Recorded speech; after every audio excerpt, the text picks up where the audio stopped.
I'm a Christian. Are you like one of those Indian guys on Facebook? Oh, pretty lady, I love you so much, so pretty. Want to see some size? Alejandro, do you have Cash App? I have what?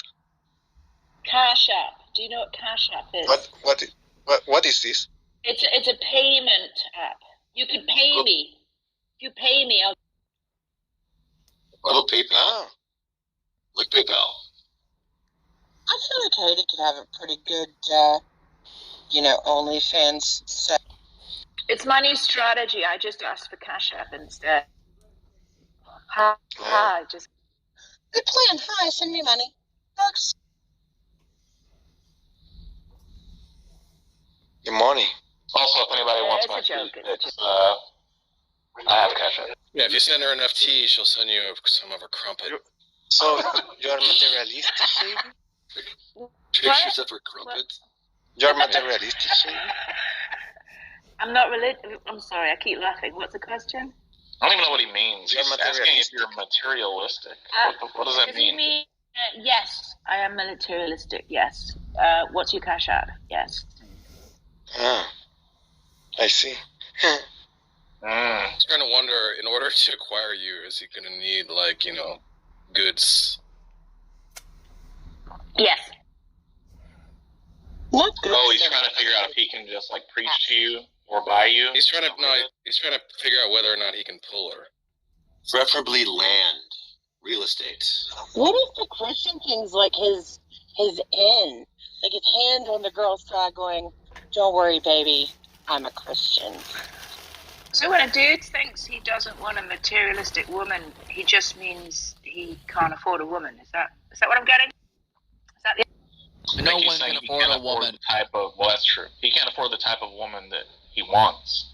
That's a pickle, isn't it? Saying if you're not materialistic, then he's like, let's just go to the In-N-Out and then we can fuck afterwards. But if you're need a fucking 3-course meal or some shit, then it's just gonna swipe.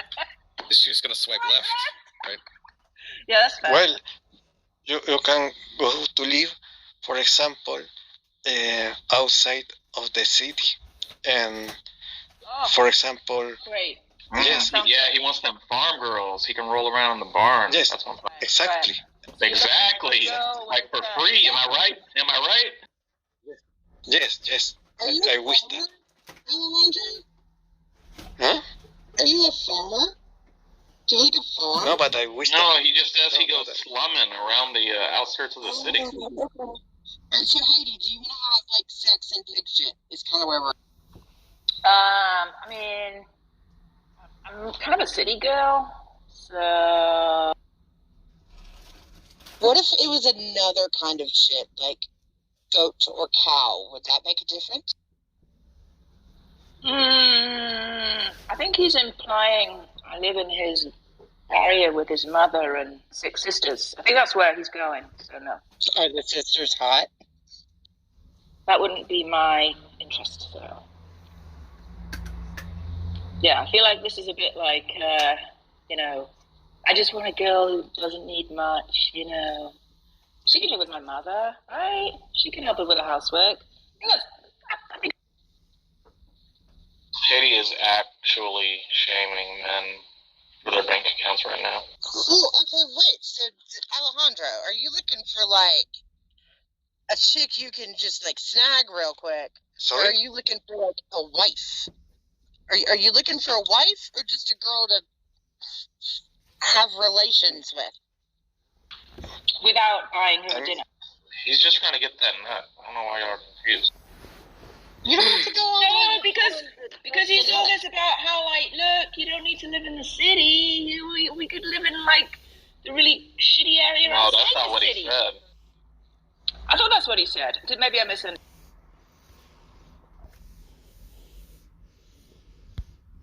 He didn't misrepresent you. I don't think he did. How did he misrepresent you? That was what I just said. It is not my position. This is the thing. What I said was that not providing a contradiction does not give justification for one to claim that it can be conceived. That's what I said. That is nowhere near what he said. Well, then why are they Hold on. No, Alex has you on recording. He has you on recording saying it. Gary Milton. I know you're talking about two different things. I'm very well aware of what he said about it. 2 hours ago, and he was all and then he left. Right? You don't think I know what he thought he had? Of course I do. Because he asked me a question with regard to coherence, and yes, coherence once again represents the lack of a contradiction. However, the lack of contradiction does not demonstrate coherence, because the lack of a contradiction, which has not yet been provided, does not establish coherence. Does that make sense? Well, that makes sense. It didn't seem like... All right. That makes sense. So now that I've made it clear to you, anything that is different than that is a misrepresentation. Well, it could be a mistake. It's like saying that when something is proven to be false, there is a lack of evidence. That's a true statement. When something is proven to be false, there is a lack of evidence to demonstrate that it's true. That is a much different statement. If someone were to say, John said that the lack of evidence proves that it's false. Now that would be misrepresentation, right, Daniel? I wouldn't want to comment on that just now, but I'd think about it. Yeah, I'll repeat it again. If I were to say that the proof that is false represents the lack of evidence to demonstrate that it's false. But then if someone said that I said the lack of evidence demonstrates that something is false, well, that is not what I said, is it? That would be a misrepresentation of what I... Sounds similar, though, right? That would have, because it sounds similar, but that's not what's on the record. Hold on. Do you know why they record? Do you know what Alex has on you? You're talking about something else. He's asking about coherence and contradiction. Am I right? Yeah. And remember, there was much to do about you not wanting to describe what you meant by coherence, and you were digging your heels in, and you didn't want to commit to anything. And finally, you went and you said it. And they recorded you doing it. Yeah. It wasn't that I was reluctant to talk about it. There's a lot of reasons why, Daniel, I don't involve myself in certain questions, right? Because a lot of times they're just not related. Of course, there's the common assumption that I'm afraid of what it may entail, these are the common assumptions, right? And I'm sure in the case of when I didn't answer, that was, once again, probably an assumption. I don't have a problem talking about this. This is something I've talked about many times. It's not something I'm new to or never been approached with. But what I am saying is that with regard to coherence and contradiction, the lack of contradiction does not demonstrate coherence. And at no point did I ever say that. Well, I think the lack of contradiction does not demonstrate coherence. However, the demonstration of coherence entails a lack of contradiction. Does that make sense? I can repeat it 20,000 times. No, I've conceded that it doesn't make sense, but I don't know if perhaps now you're finally coming to say it clearly. What do you mean? What do you mean, Parsippany, New Jersey. So in other words, it's not like I investigated or something. What you probably have is a recording of me just even reluctant to even discuss the topic, right? Because I felt the topic was about something else, and then they're thinking they smell blood, which is false, of course, and they want to press something because they think now they got me on something, or I'm afraid of something, and it's just their wishful thinking. That's what it really is. It's kind of like do you deny the Holocaust? Well, I'm not even going to entertain that question because I've already actually commented on it, and then the more I don't answer it, That's something like that. It's not because I'm afraid of Listen, answering the question or everyone they knows caught you. me on something. Everyone knows you. It's just Everyone knows you commented on the Holocaust, right? But they don't know what the comment was. So asking you the question, do you deny the Holocaust? And I've been asking you this for how long? Do you deny the Holocaust? Yeah, like in this case, I wouldn't even answer your question. Why? Isn't it a simple answer? Yes or no? Do you deny it? Yes or no? It's a very. You could have been answered by now. You would have been done. He says you would have been finished by now. I've answered the question. That's what you guys don't understand. No, it's Holocaust denial. This is never done. There's always a purpose. There's always a follow-up. But you'd be done. Do you deny it? No. Do you deny that the Holocaust occurred? Or do you just simply state that you've already commented on it? But it's already on record many times. On record where? Then just say it right now. Then just say it. Yeah, I'm not even going to say. I'm not even going to. Do you deny the Holocaust happened? And this is exactly what I'm talking about before. You got distracted on this. I just gave it as an example, and now you're trying to capitalize. Daniel, ask me. Ask me. Hold on. Daniel, ask me. Rapscuttle, do you deny that the Holocaust occurred? I do not. I believe the Holocaust occurred. Okay.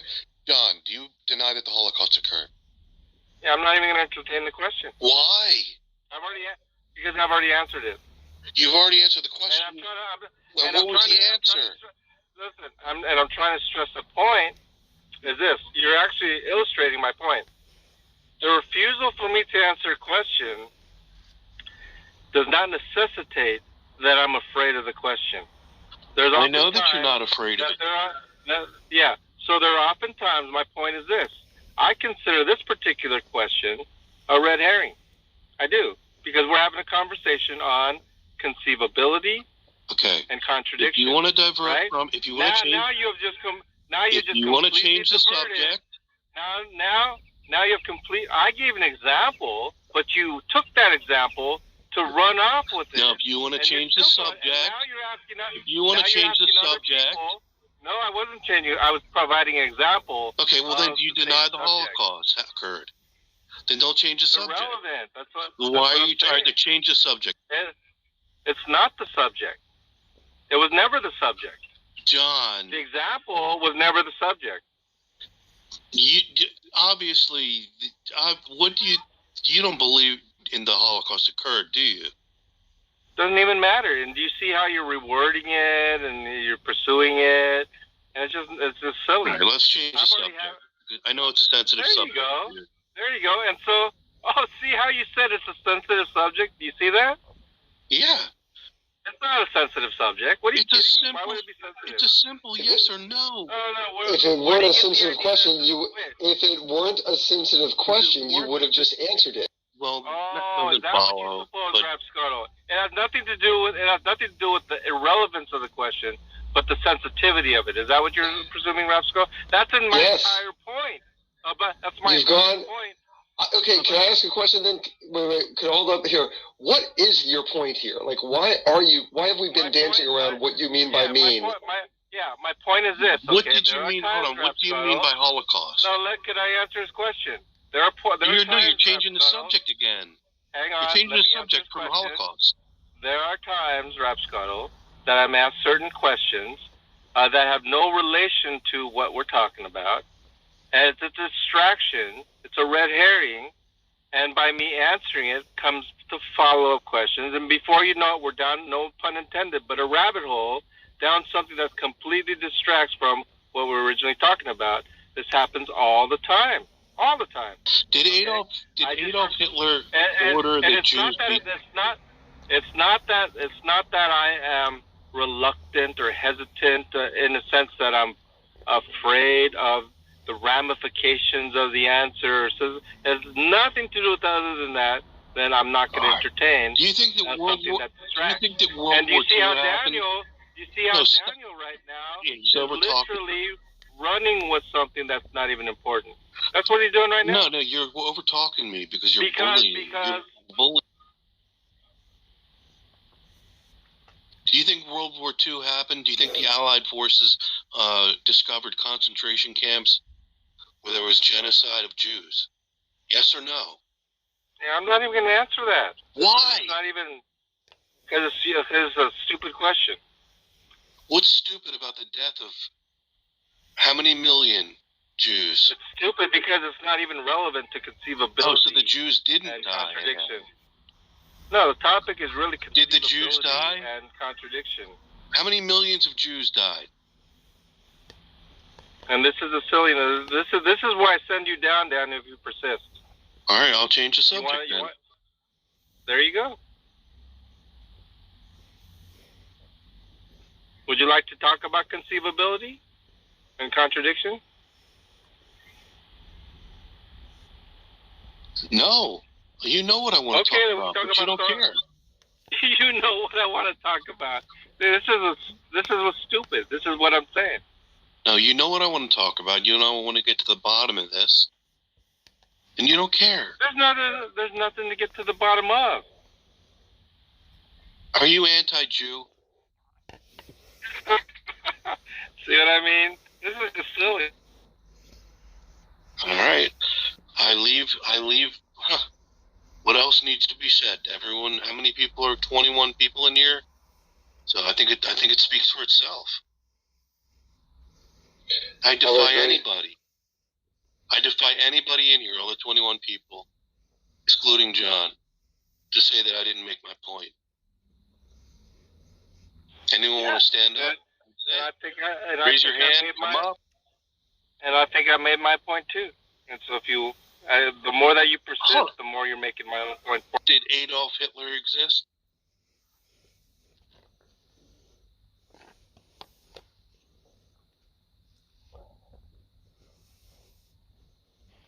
But but like I said, Robsco, it has nothing to do with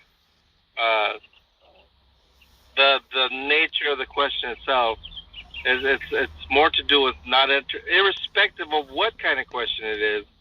If it's not sequitur, what we're talking about, it just goes down a rabbit hole every time, and I'm not going to put up with it, irrespective of that people are hemming and hawing and trying to have a narration of all kinds of things to persist in getting an answer for what they're demanding, which is inherently a red herring. That's what it's about, Rapscotto. In case you didn't know, and this is just a clear example of it. I guess on a lot of these questions when they're like the short answer of, is X or Y. Just saying it's X or Y would be a shorter. It seems like it'd be a shorter answer than going into it. No. This is what you don't understand, Rapscotto, because it's not just a no and let's go back to the original subject. There's always 5, 6, 10, 20 follow-up questions, Rapscotto. That's what you're not understanding. That's what you're not experiencing, so maybe you're oblivious to it. Well, you're right. I potentially am quite oblivious to it, but I guess I'm kind of confused as what else are you doing? I mean, apparently all we're doing is just going round and round in circles on is something worth talking about in a bizarre way. And so I'm kind of confused, like, why are you here to do these things? Are you trying to do Why Ought Atheists Do Good was the title of the room, but yet we've been spending 20 minutes on evidence being denied? Yeah, no, we're talking about something substantive, actually, but as soon as he got to the Holocaust, which was just my example, for him to persist on it, you're asking me why am I wasting my time? I think Danny was wasting his time. That's fine. So what is the question you'd like to ask at this point then? Because I thought it was why ought atheists do good, but I guess I'm mistaken on that. Oh yeah, as far as why ought atheists do good, when I think about it, it was worded a little bit. It could have been worded better because the question is ought atheists do good? But the question is coming from the Christian perspective. And that's how I wanted to frame it. It's the Christian asking the atheist, ought the atheist do good? Okay. What is good from a Christian's perspective? That's what I'm saying. And I'm glad you asked that. Good from a Christian perspective from my perspective, is not that which ought to be done. Is not an action guiding norm. Okay. And so if it's not the case that good is not what ought to be done, then, it is, if it is the case that good is that which ought to be done, then the question becomes, why ought atheists do that which ought to be done? That would be like a question that's almost nonsensical. So it is nonsensical because what ought to be done is to worship God, right? From a Christian perspective, you'd say what ought to be done is to worship God. An atheist can't do that. No, that's not what ought to be done. So Christians do not believe they ought to worship God. Why would I say that? Isn't that what you started with? I'm coming from the Christian perspective. I thought the Christian perspective was to worship God as the number one thing. So therefore, it seems a weird thing to say that the Christians ought not do that. That's right. And so in other words, there's a misconception there already. Have you ever heard me say, "Hey, Rapscuttle, you ought to worship God"? Have you ever even come close? I've never heard him say that. He's never said it. He has said, like, I believe it has certainly been implied over and over again. Oh, no, sir. In fact, I have a rule. Never, capital N-E-V-E-R, tell an atheist what they should, ought, or need to do. And you don't even understand, Rapscuttle, how strictly I've trained myself over 20 years to abide by that personal rule. Yeah, but so if you say that you heard me say, or even imply that you ought to worship God, it's all in your imagination. John, you're right. John, one follow-up question. Surely there's going to be, you say the Christian perspective, it's as though it's a monolith. Surely there's I mean, there's going to be at least some diversity in there. Because there are works-based Christians, right? I mean, you think the Catholics are Christian, or no?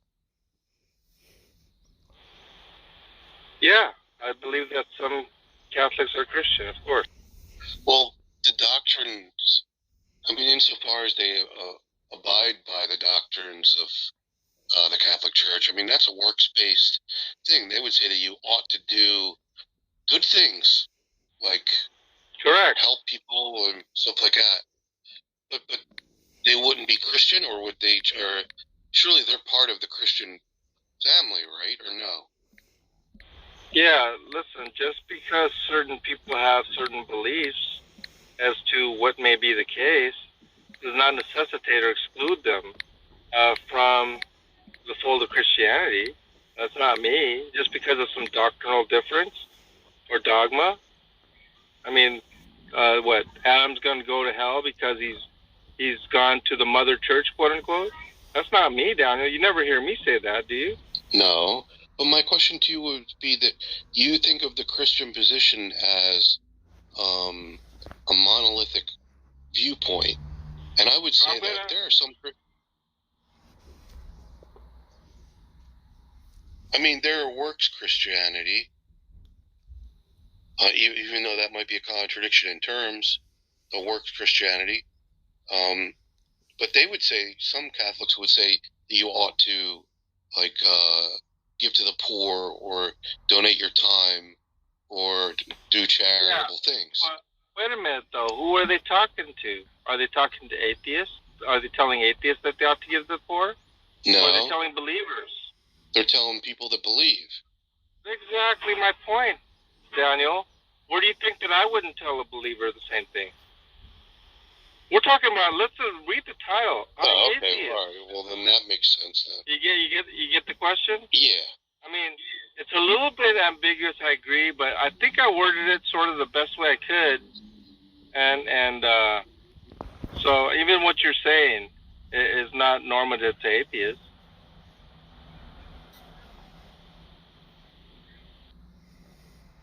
Even so again, though, what is good?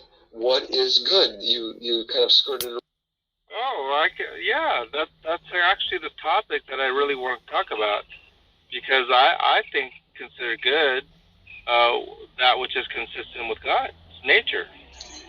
Well, with God or nature? Wait. With God or with nature? God's nature. Oh, with God's nature. Got it. Essence, okay. Ontology. So, like the substance. so is that so that number one rule of love God with all your heart? Would that be something that would be good? Well, yeah, certainly, but it's certainly not being said to you. Okay, well then, haven't you answered your question? Because atheists wouldn't want to worship God with all their heart because that's why they're atheists. So in a sense, why ought they do good should be no, they can't worship God with all their heart, according to Christians. There you go. That's my point. And so, do you What's think your you ought point? to do something? Wait, if I believe that you cannot possibly do good as far as worshiping God, why would I think that you ought to do something that you cannot possibly do? Does that make sense? No. It would make more sense. It would make more sense that I have no expectations of you to do that which you cannot possibly do. Wouldn't that be I don't more the agree rational with that. conclusion? That don't make sense because there's atheists that do good, and you just see it differently. That you can't say that it's not possible for them to do good. They do good. The only difference is they choose not to, hold on to a particular religion. So then, the good that you're defining, how are you defining good? Would be my question. Hey, wait, hold on for a moment. I would actually say, hold on for free. Like, I will actually even answer. So if the first rule is to love your God with all your heart, I do love my God with all my heart. It just happens to be there's nothing to love, so check, done. So there's 100% of love that the God I don't believe in exists gets. So, yeah, works out for me. Do you think it's talking about some arbitrary manufactured God of your own imagination, Rapscott? No, I think it's talking about the Jewish God, right? Well, specifically, it's talking about his father. The Jewish God, right. Well, for the record, I just wanted to say that I personally believe that John believes that the Holocaust has occurred. But the thing about it is, other people in the room do not know what his answer was, and I wanted to make sure that he had the opportunity to clear that up. I know, I've heard what John has to say about the Holocaust, and I just wanted to make sure everyone knew. Well, I would say that no one has reason to think that I don't believe the Holocaust happened, unless people like you are trying. I do. I have a reason to believe it. What is that? Yeah. I said right.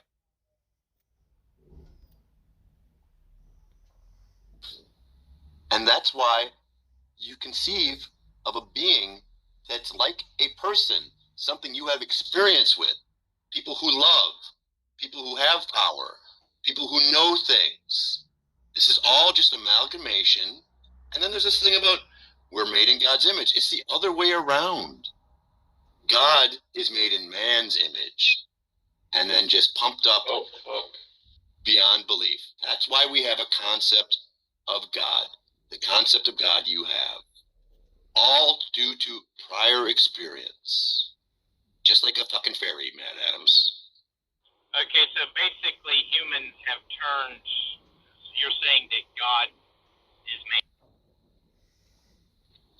It's an amalgam of man.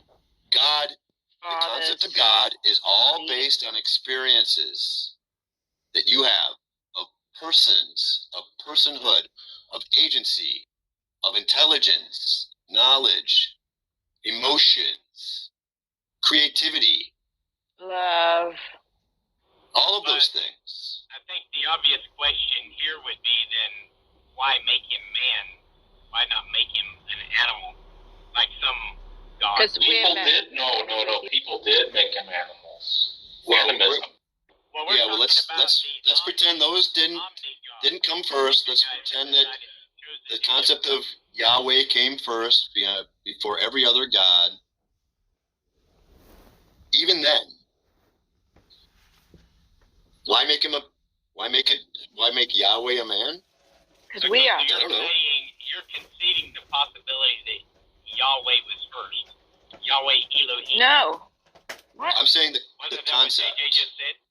I said the concept was first. He's just granting that for the sake of argument. That's all. Let's be specific. And then how did the concept of Yahweh Elohim come about? Same thing. What's the difference? Tribal leader. That's what he was. What's the difference? Well, that would definitely be the supreme God. Because God possesses all of these attributes. Yeah. I mean... Oh, just as being the chief God? Yeah, same thing. The supreme, yeah. The God of...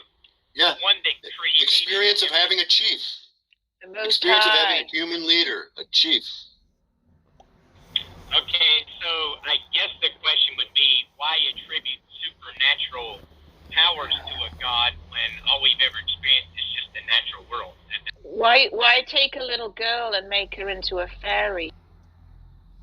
Same thing. Because we have this idea of eternity and the supernatural. That's why. This actually makes sense. So a fairy's real then? So a fairy's real? In a God world, this would make sense. A fairy's real? A fairy's real? Just because we have an idea this. Look, Matt Adams, are you just asking why? Look, hey, stupid, hey. You're just asking, hey, stupid, hey. You're just asking why people can imagine? Yeah, JJ actually made the argument, and I don't think he realized it, because he said there was no reason, or he said that people just started applying God to man.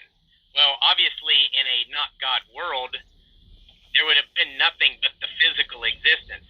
So why apply these supernatural powers to God or to anything? Now, in Scripture, it actually gives us the answer, which to me makes sense. But JJ's actually agreeing with Scripture by his own argument and doesn't even know it.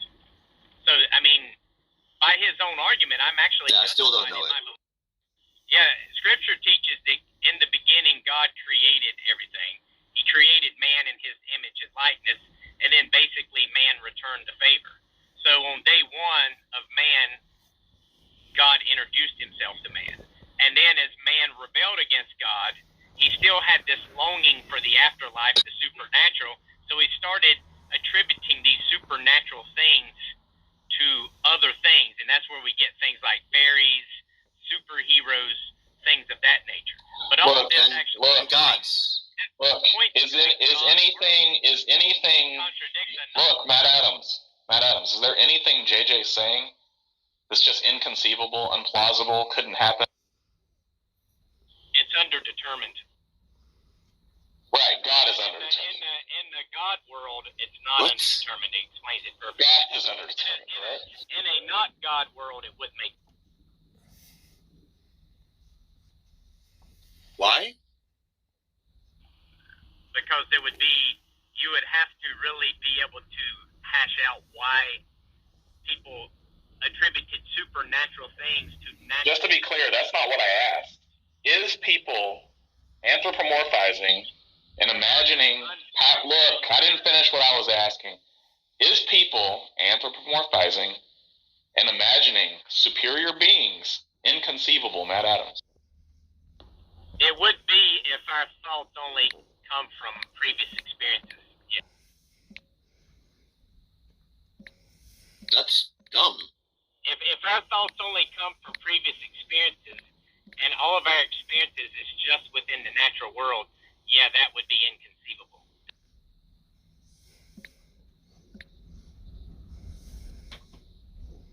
Because of the supernatural part? Conclusion, this is a God.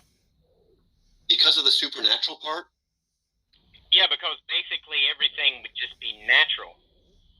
But yet, here we are trying to figure out how natural beings experiencing natural things decided to start attributing supernatural entities or explanations to natural things that they experienced within the natural world. Supernatural is just the things that can't be explained. If our thoughts and concepts as someone like Sam Harris would say, is beyond our control and comes from previous experiences, then that would imply that there was some sort of previous experience that of the unexplained, that humans experienced of the spiritual realm, and that's why they naturally did this. Or maybe of the unexplained. God imprinted this in their mind, or where by nature they would do this. I mean, when you look at light, or they naturally imagined things. They naturally experienced something they couldn't explain. They naturally imagined the supernatural. Naturally imagined something they couldn't explain. Maybe to somebody like you. Also, those they experience something in the world, which we can just call the natural world. They experience something that they can't explain. That's just going to be described as something supernatural. It's going to be imaginative. Okay, so how are you defining supernatural here? Just a natural explanation that can't be explained? Something that can't be explained. Okay, so then why did they explain it with God? Why didn't you say we don't know what it is? Imagination, buddy. Why did they take a natural experience and slap on a supernatural explanation to a natural experience when they're nothing more than natural beings themselves and would not have been able to conceive of a supernatural God? There's no reason to think that they thought that God or the gods that they created weren't natural. In fact, there's a long history of deities, if you want to call them that, as just being natural, part of the natural world, and no distinction, really. Well, most of the deities you're talking about gave birth, had sex, did all these things like humans do. They were just considered superhumans, much like what we would think of. Says the guy who believes that God impregnated a 13-year-old girl. Or animals, or spirits.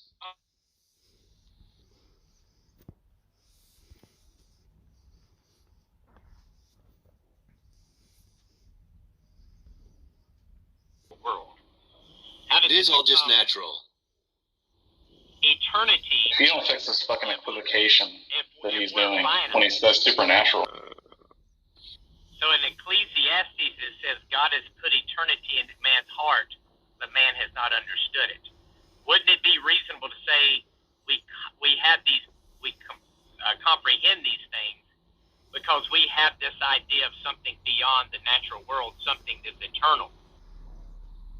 The scriptures don't even make the distinction.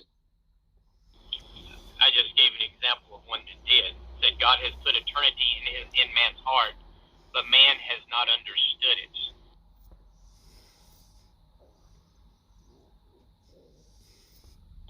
Anyway, I mean, example of what? That's why I say this is a God world and not a not God world. Because you think that if it wasn't the God world, you couldn't imagine of God. Yes, exactly.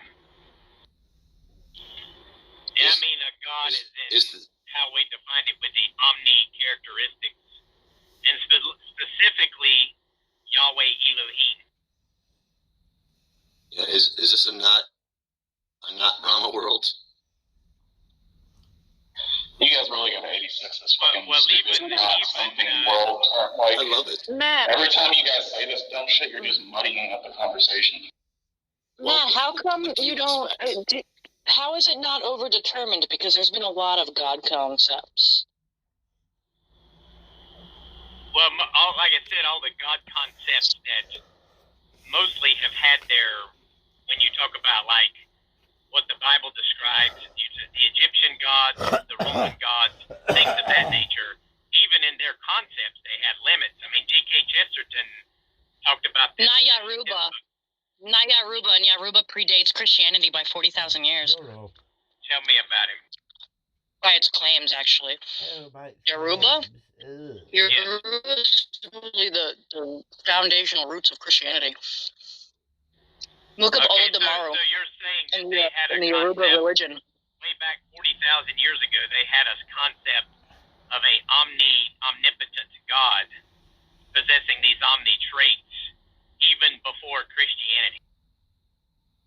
Oh, he is the creator of the universe. Yes, that happened way before Christianity. Okay. That God concept. You do realize that supports my argument, right? No, because this God is very different than your God. Well, you're saying he possesses the omni attributes, all loving, all knowing. Yeah, but he doesn't fall to the problem of evil because he also controls evil. Controls evil. Yes, he created evil. Well, a lot of people say that God of the Bible created evil. The passage says, I create evil and light, and that God, because we believe humans do evil. Right, but in Christianity, God is defined as being good. In Yoruba, God is defined as being all of creation, right? So that's a pretty big difference. That sounds like that's pantheistic. That God is just creation.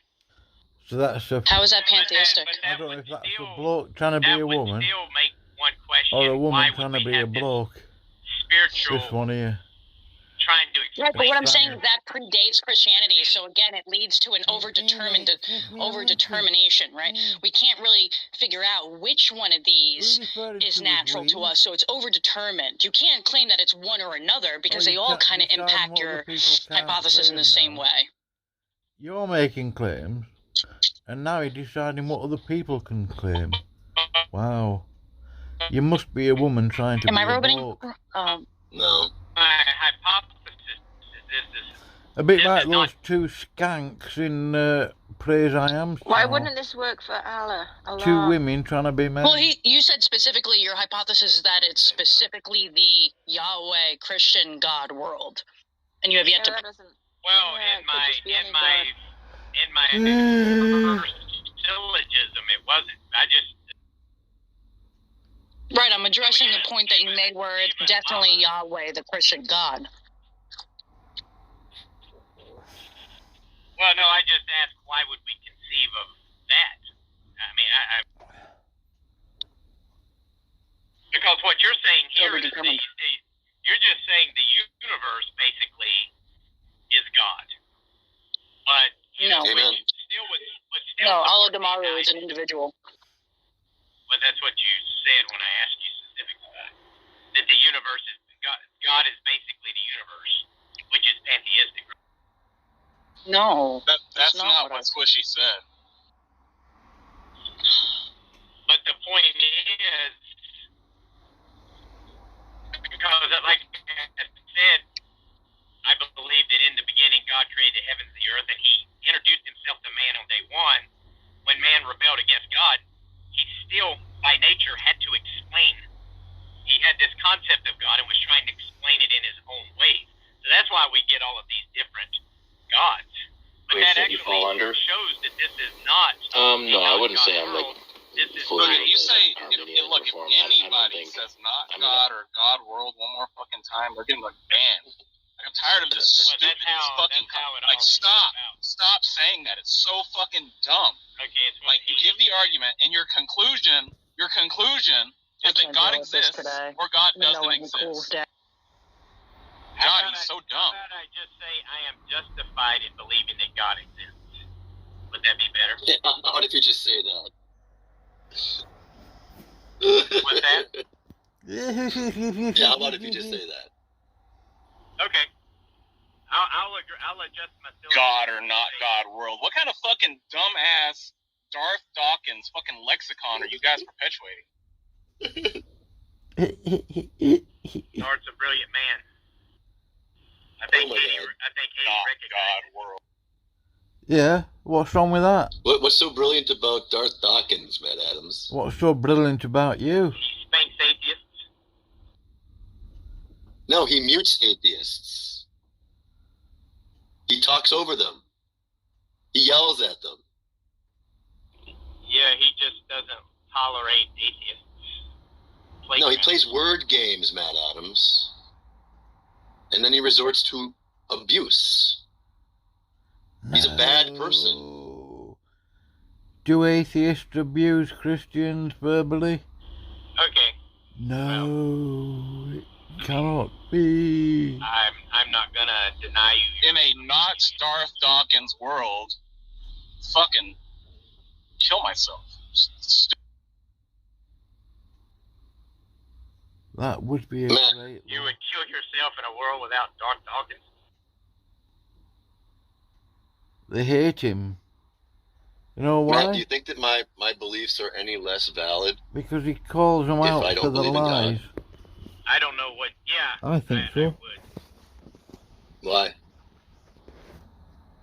Well, I think that your beliefs would be more of a kind of a blind faith type belief. Why? Because, I mean, if you don't believe there's a God, then, you know, I guess there's a lot of other things that it seems like you'd almost have to live in an incoherent existence. Or, You mean a contradictory existence? Yeah, I'm sure you would end up contradicting yourself quite a bit with certain things. Why, Matt? Why is it? Why? If he called someone a liar, he would contradict himself because he would be saying that there's some sort of objective standard of truth. Why does there need to be an objective if you didn't standard of believe truth? in a God, then what would be that objective standard of truth other than yourself? So You're really just begging the question. You're begging the question that foundationalism is true. Yeah, there would be no objective truth at that point. So yeah, you're begging the question. I don't think that even matters. If you call someone a liar, you're actually saying there's an objective moral standard of truth. But the question would be, what would be that objective standard without? What do you mean objective standard of truth? What does that have? If you were to call me a liar, what would you base my lying on? Why was I lying? Well, is it just from your perspective, or is it from my perspective, or whose perspective? Well, I might just be guessing that you're lying. And that's going to be based on a lot of things. But as far as not having a standard of what's true,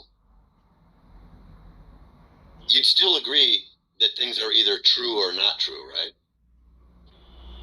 Yes. If I don't believe in God, I'd still agree that there's things that are true and not true. Well, I mean, then you'd have to say, why do you believe there's things that are true and not true? Those are the only two choices. But why? What would be the standard? What do you mean standard? I mean, if you were to say, I'm a liar, John Lee's a liar, or some of that, then what would be the standard to say that we were lying? I mean, how would you establish that as a standard? The standard is by what's observed to be what is. That's the standard.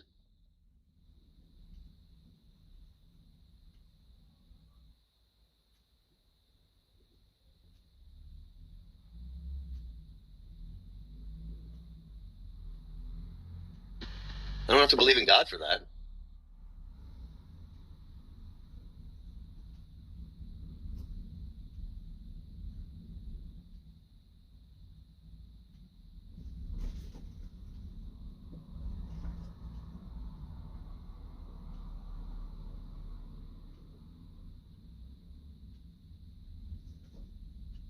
Matt seems to have taken a call.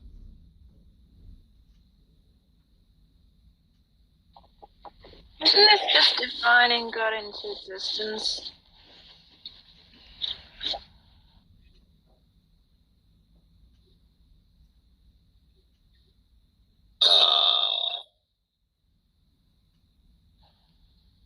I could imagine, like, you know, the perfect man, right? Boom, exists. Ooh. Is that how that works? Can anyone hear me?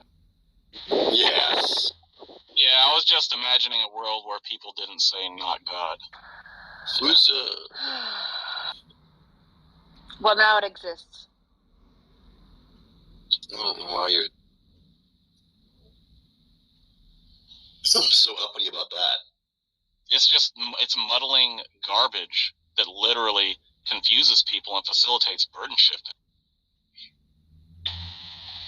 I don't know about that. I don't think that even matters. It's directly true. Instead of fucking giving arguments, somebody just wants to say fucking not God world. Dylan, most of the arguments are lame. What? Most of the arguments are lame. Lame is saying not God world and just saying God world back and forth. Like, I want to fucking die. About Chance World. You looked up Chance World. I didn't say chance world. I'm not talking about, like, modality. I know you didn't say. I said, what about Chance World? What if we just say God World versus Chance World? I hate you. I like the Chance World. Y'all should invite some more people up in here. Nobody wants to come up because they're hearing people say not God world. I think that's what's keeping it wrong. Here's Rap Scuttle. Enjoy that. Oh no, come on. Something science, something new Just atheism. being vindictive. So I do have a question about John Lee. Okay. Is this a science question? No. So in the other room, the question was asked of him if he denied the Holocaust, and he refused to answer. And I think he was playing a game, but I'm not sure. Is he actually a Holocaust denier, and he was just, or is he just using this He's as a troll. I can He's a troll troll. people with this? That's what Yeah. I was wondering if it's just a troll thing. It's a ain't no bitch directive. He's not going to answer the question he thinks is not worth answering.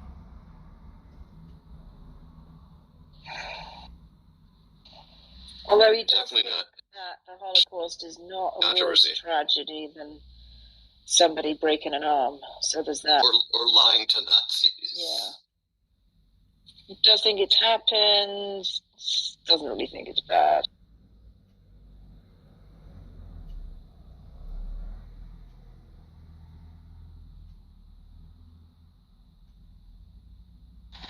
How did he justify Hey, it back, for Matt? not being bad? Because he's a weird fatalist. Everything's going to happen. Everything, it's all God's glory. Blah, blah. All sins equally bad. Blah, Well, blah. you're an atheist. How can you say it's bad? Blah, blah, blah.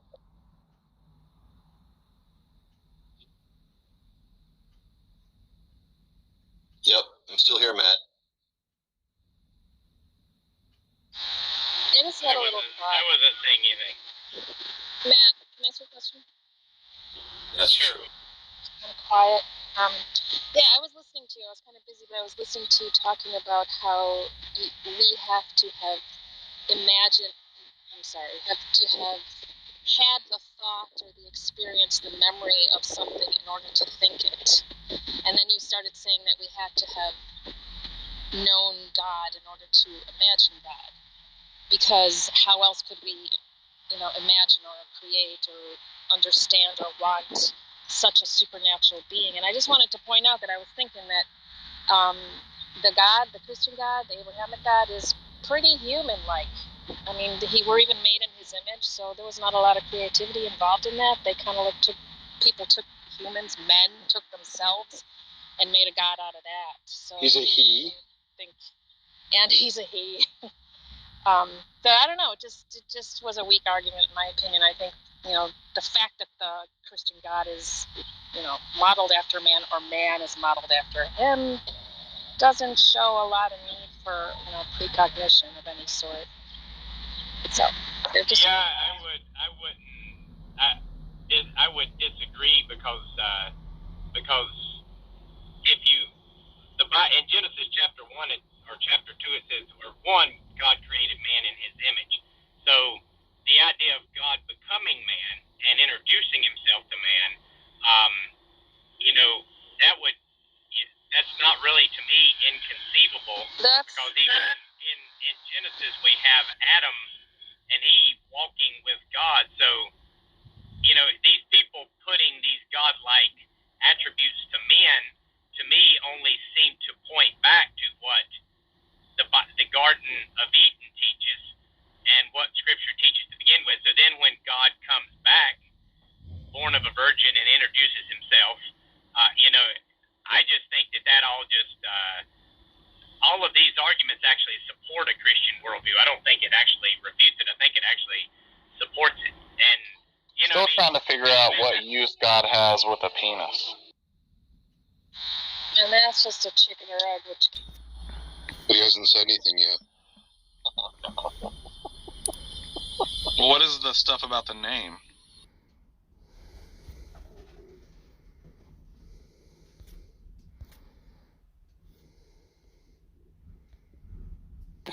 Why is that attractive? Clark Kent is hot. That's the whole Clark point. Kent is just so hot. Like, relaying of content ever.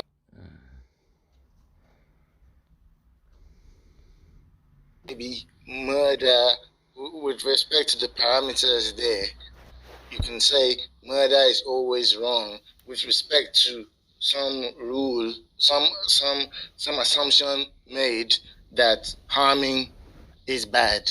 But the reason why I still say it's still subjective is that what's the grounding for harming is bad? That's the problem.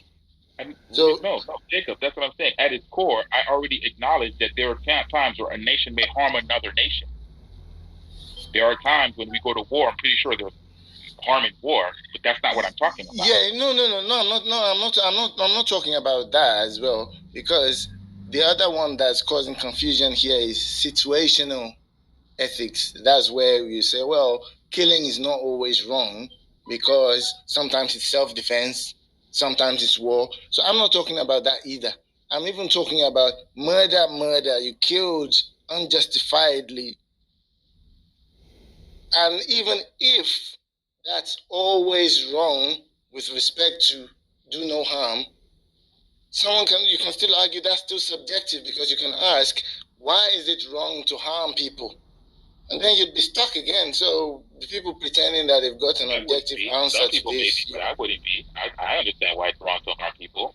But how do you justify that? Why is it wrong to harm people? If I excuse harm, then I'm also excused that same harm to happen to me. I said that.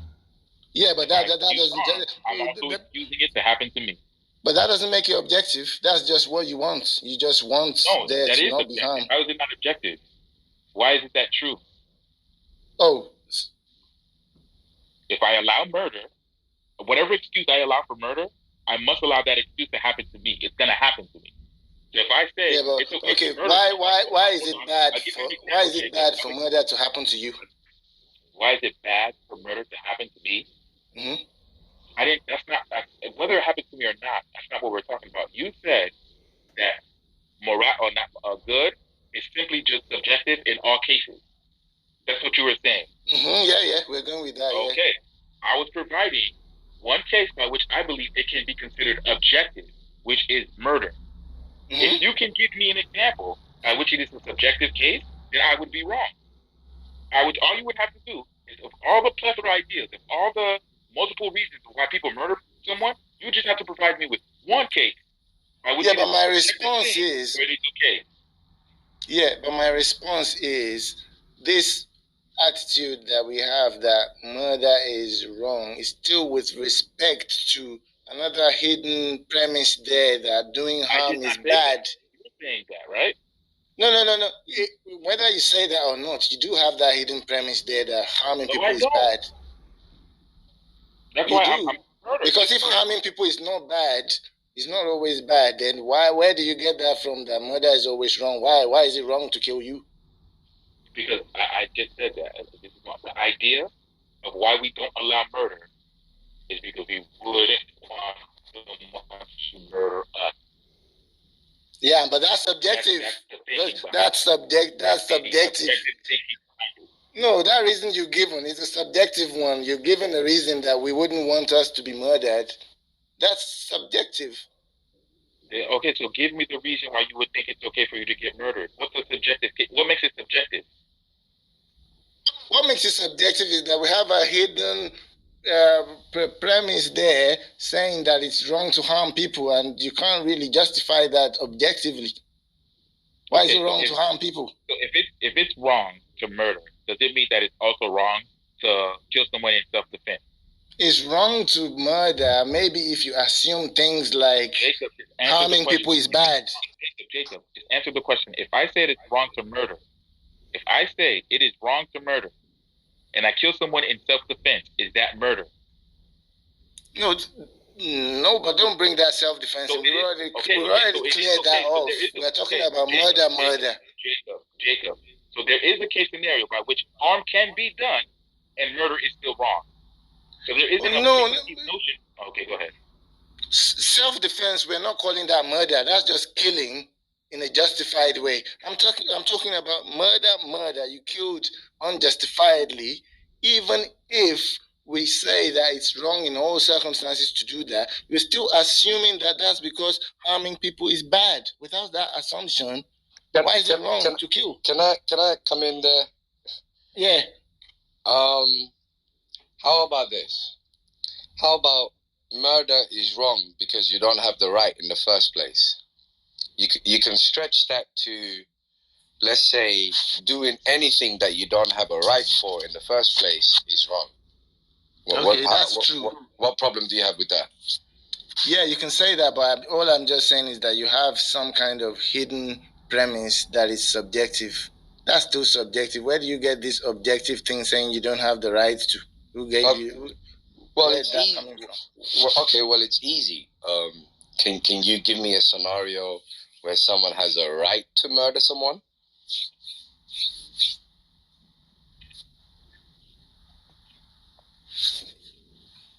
I think that pretty much settles it, doesn't it? There is a scenario. You have a right to kill someone if he killed someone. I didn't say kill.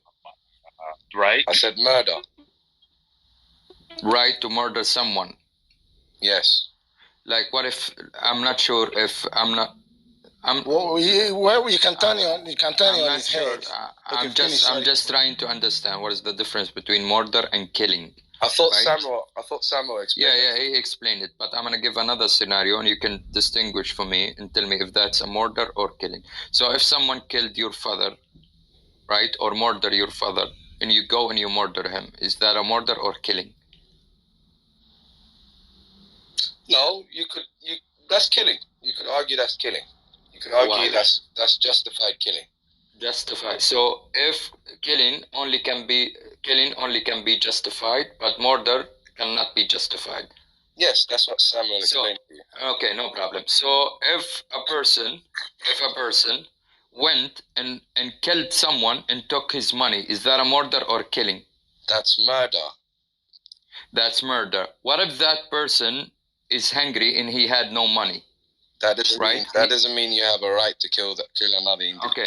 If we are two people in the desert, right? We're lost in the desert, and there is only food can be enough for one person to survive. One person to survive. Do I have the right to murder him? No. Or to kill him? No. You don't have a right for it. You might want to do it for, to survive and whatnot. That doesn't mean you have a right to it. I don't have the right to it. Go ahead, Jacob. I'm sorry. All right, I was about to answer that question because the question is now you've put a hidden premise there that you have the right not to be killed. Where do you get that right? Because instead of answering that, you put that on me. I didn't say you have the right not to be killed. That you don't make claims of a negative like that. The issue is the positive claim here is that you can kill someone, but that assumes that you have a right to do so. So that's the claim that needs to be justified, not the other way around. And as everything is there, everything just happens without there being a right not to be killed. If someone gets killed, it just gets killed then. So where is the objective reason why you have the right to not be killed? It's not there. We give that to ourselves because we just look around and think life wouldn't be good. Life wouldn't look good if we just allowed everyone to just kill anyone they liked, and we just gave something that you give to and yourself. We gave ourselves that right. It's not objective. No. You can do something. Just because you do something doesn't mean that you've given yourself the right. A right is not something that you give yourself. It's something that you're either entitled to or not. No, we can also give ourselves that right in the community, just like marital rights that the loved ones have. No, you don't give yourself marital rights. Your partner acknowledges some marital rights for you. It's not. Okay, listen to my grammar. When I said we give ourselves, I mean as a community. I'm not saying But we're not speaking about community right now. We're speaking about one individual who feels like he or she has the right to kill someone. So it's not allowed. The reason why you don't have that right is because the community has decided that our lives are valuable, and we're not speaking about negative. To kill each other. Jacob, I think you're sort of changing the question on his head. We're not speaking about negatives. We're speaking about positive claims. The positive claim here is that you can kill someone. In order for you to do so, you need to have the right to do so. So you need to justify why you have the right to kill someone. That's how it works. You're trying to go the other way around, as trying to make it out like I need to prove why you don't have the right. But that's not how claims work. You prove a positive, not a negative. Christians that don't tell you what you ought to do, or do you think it's more in keeping with, what a Christian, as far as spreading the news, proselytizing, etc.? Do you think Christians should go around telling non-believers what they ought to do? Well, from a Christian perspective, that's my understanding. That's it seems like that's part of the good news, part of evangelizing. I think telling people that they should love God, that they should love their neighbors. I mean, I just assume that's part of it. Johnny, do you mean fair, Johnny? I just think I think JJ is being fair because, if the atheist ought not do the good, then is he going to go to hell? And if he's not required to do the good, then by what standard is he going to hell on? I think you have to maintain that atheists have to, or should not have to, should love God and should submit to God. See, I don't really approach it that way because I've said before, I don't think a person can love God from their own sort of natural inherent state of how they are. I think it's once a person that has been touched by God, God initiates it in this sense, and once that person experiences God's mercy, I think then they'll be able to love and appreciate God. But unless the person has experienced God's mercy, I don't even know how they would love God. It's one thing to believe God is there, that's different, but as far as loving God, I mean, do you automatically love? Would you automatically love God just simply by acknowledging, wow, what a wonderful creator he is. Wow, look at all these majestic creatures that he's created and all these things. I mean, to be in awe of God, of what he can do, sort of, gives God an accolade, I guess. But just simply enjoying the beauty of nature, does that cause you to love God? I don't think so. That's why for me to say, well, you ought to love God, I don't. It really actually doesn't comport with my own theology. So here again, unless you've experienced God's mercy, I don't think you can love God. Not in that personal, relational sense. You don't think people should worship God? Here again, I don't really look at the should and ought because, telling an atheist or telling a non-believer, or non-Christian rather, that you should worship God. Okay, should based on what? Based on just weighing your odds? Based on looking at what is more beneficial in the sense of, okay, I've got a choice between heaven and hell, which seems to serve me better. If you're going to tell someone to worship God just based on those things, that's really not genuine worship. That's sort of idolization. That's treating God as, the way I think a lot of people treat him anyways. They treat him like some sort of vending machine, like a genie. And some people probably even, go to church and they say they worship God out of, here again, weighing an option, what seems to benefit them more. And I don't think that's true worship. So it would just not make sense to me to tell someone to worship God if it's not from their heart. I get what you're saying, but like, just the title of the room is kind of like, doesn't make much sense to me. I mean, ought do good. I mean, good is what you ought do by definition, right? So it's like almost like a... Johnny, are you a Christian? Yes. Okay, so you're saying, and I'm trying to understand it.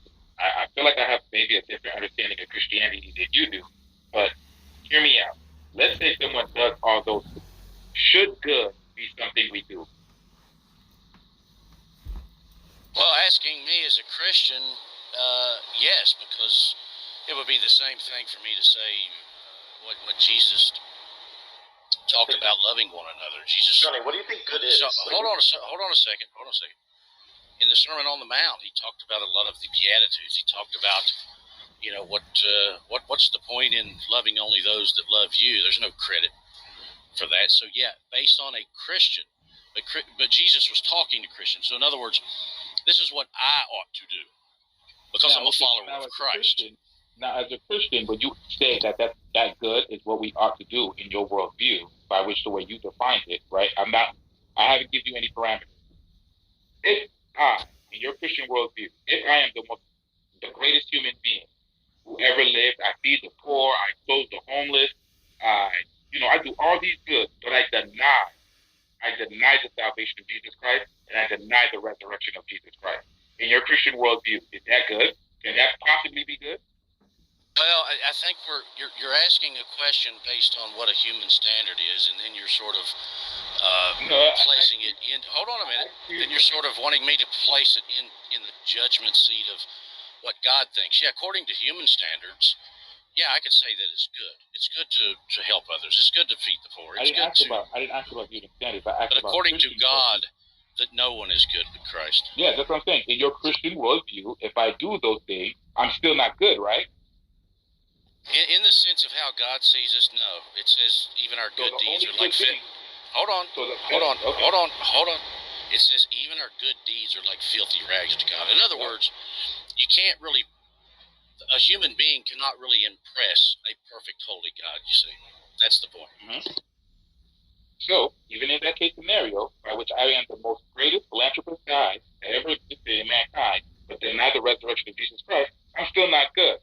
So the Christian, in that case scenario, ought to preach the gospel. He has to. That's different. We're talking about what I should tell atheists versus what we should tell Christians. Christians ought to preach the gospel. As an atheist, I'm trying to answer. As an atheist. But you're asking two different things, and you're trying to conflate both of them. No, I think you understand. What I'm saying is, if you ask an atheist, hey, what should I, as a Christian, do? Well, what's the only good thing you can do, dear Christian? Right? If you ask me, the atheist, hey, what ought a Christian do? Should I approach you with the gospel? Should I have to say that you have to love God? Well, in your worldview, I have to. If I don't love God and I do all the greatest things for humankind, I'm still not good. So you don't have to worship God in my worldview. No, in my worldview, you do not have to worship God. You do not have to worship God. So I could not worship God and still be good in your worldview. According to a human standard of what we consider good, yes. I'm talking about Christianity. I'm not talking about... Oh, I've already answered that. I'm not talking about Islam. I've already answered that. But Johnny, what I don't understand is why should Christians do good deeds then? Yeah, that's different, JJ. We are actually following Christ. We're following his teachings and his commands. But they're filthy rags. That's correct. But we're still supposed to... Part of the sanctification process is to conform to the likeness of Christ. In other words, people should see Christ in us. If it's filthy rags, why do it? Well, it's not filthy rags to you, but people should see Christ in us. No, it's filthy rags to God. Correct, which is why I cannot get to heaven based on works. You're right. So why do it? because people have different standards. People see what a Christian. People see the Christ likeness within Christians, and often they either appreciate that or whatever. So that's the same reason an atheist ought to do it, then. Well, no. I mean, I would say based on the human condition of ought, human because standard.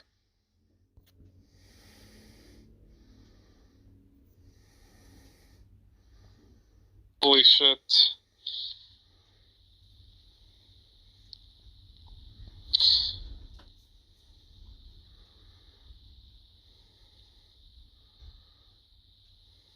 Oh, God. What did Altoid do to his picture?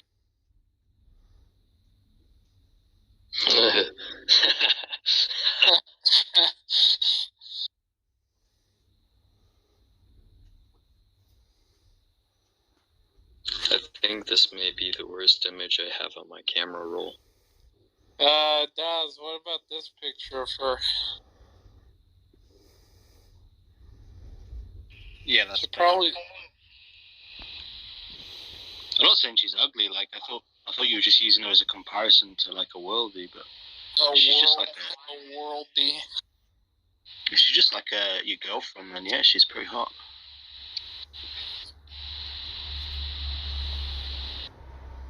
What about my profile picture, British guy? That's what I'm talking about. Shut up while I'm talking, right?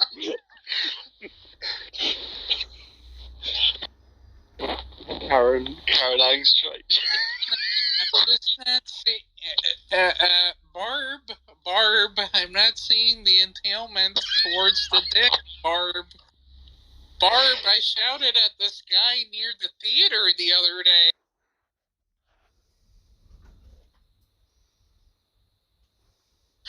I don't know what you mean by Barnes & Noble membership.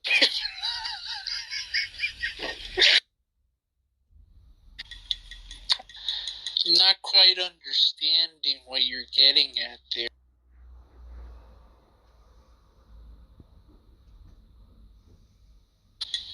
There's this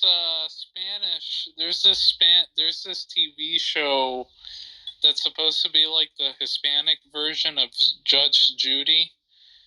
It's like Caso Cerrado. Caso Cerrado. Yeah. That looks like the judge. I forget what the No, they've got this. Holy shit. They've got this other show. Jack, do you know what I'm talking about?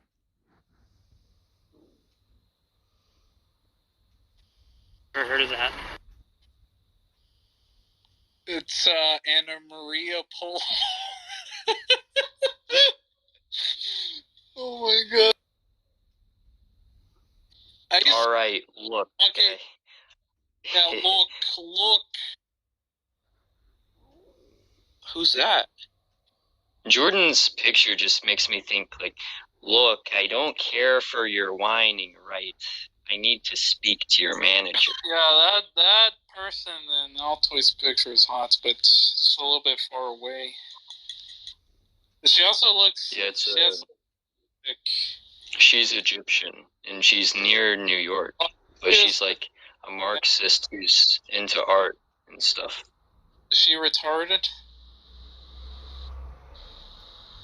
I don't see why that matters. Oh, it does, because the stupider they are, the hotter they are. Right, if they're hot... Well, she's pretty hot, so... Yeah, they're hot and stupid, that makes it more hot, right, Jack? As opposed to the conjunction of being hot and smart. He definitely makes you hotter. Yeah, like Lauren Chen, holy shit. Like, I thought Lauren Chen was pretty average when I, like, first... looked at her, but when I encountered how much of a she's literally, I mean, sometimes I think she's so dumb that she probably breathes through her urethra, right? So it's why am I listening to this, right? Like either I'm bored or it's just I don't have anything else to do. She's just a urethra breather, Right. Is it like a power thing, or like what is it that makes like a dumb woman hot? Like the idea of domination or something. To do with like being perceived as like being. Yeah, it provokes fantasies of like complete domination. Yeah.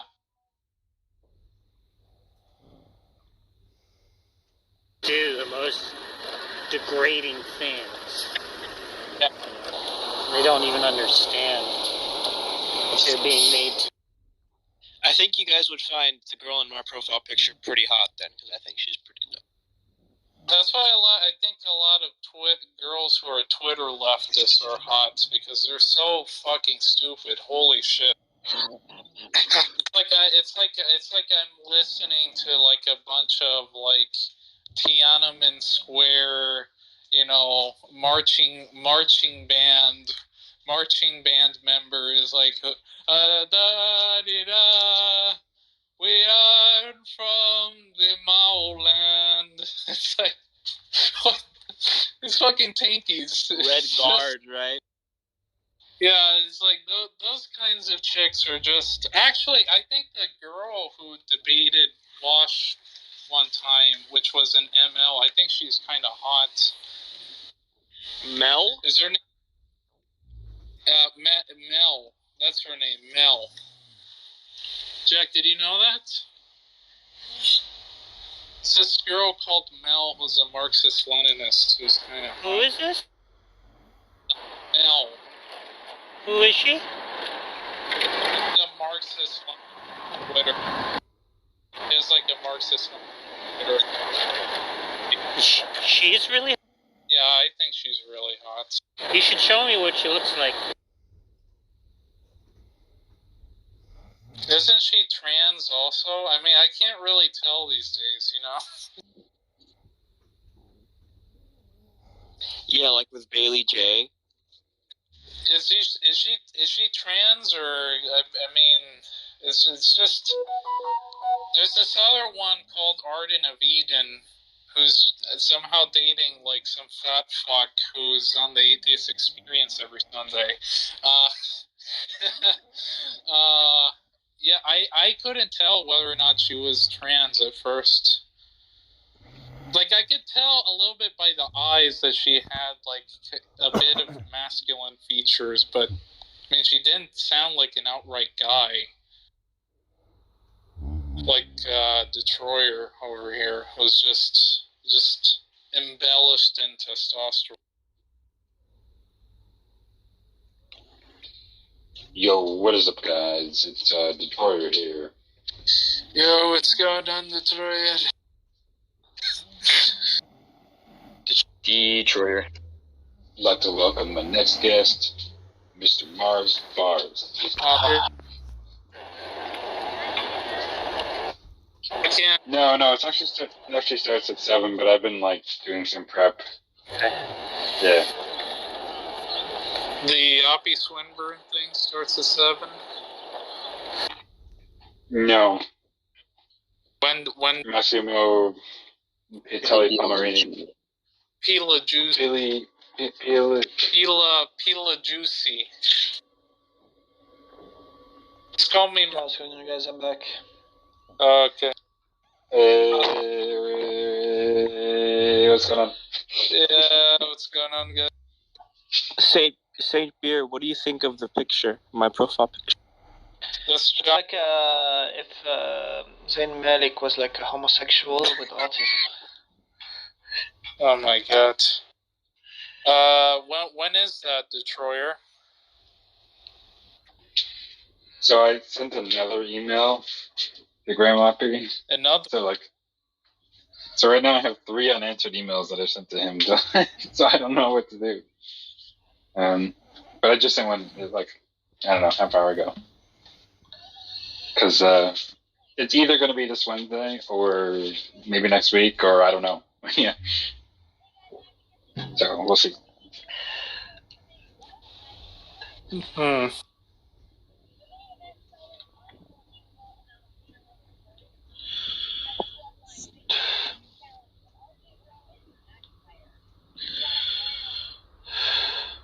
Jack, did you see the photo I sent you? Oh, not yet. Where did you send it? On Discord. Okay, I'll look in a few minutes. Wait, let me see it. Is it the Egyptian girl?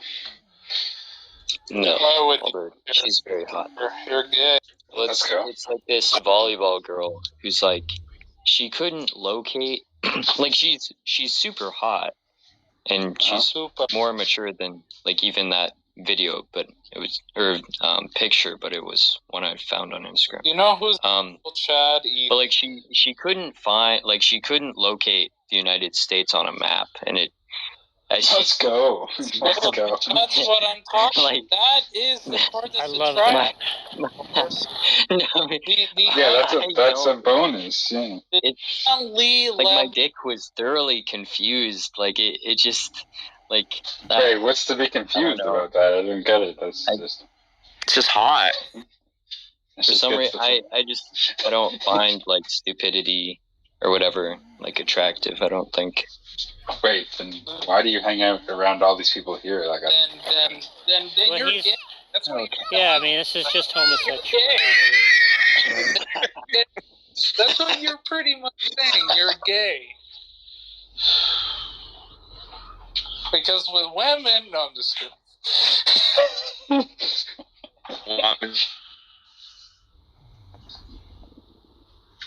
I haven't seen. Sounds like it's it's over.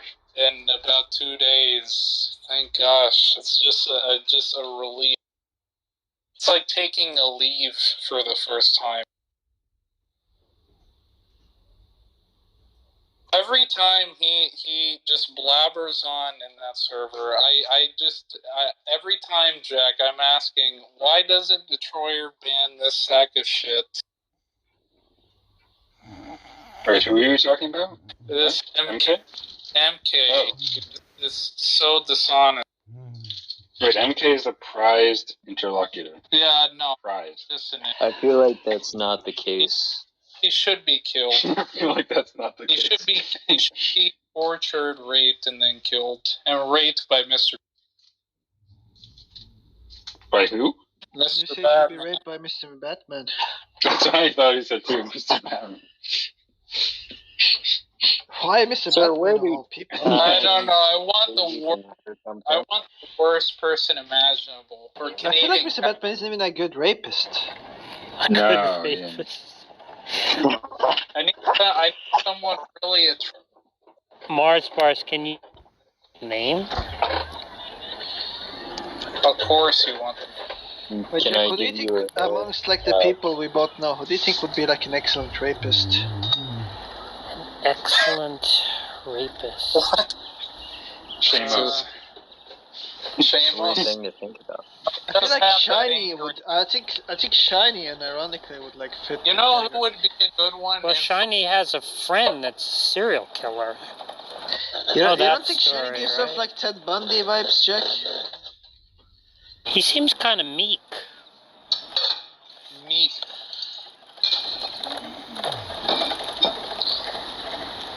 Wait, do your Marvin the Martian impression again. I kind of, when you said meat, it reminded me.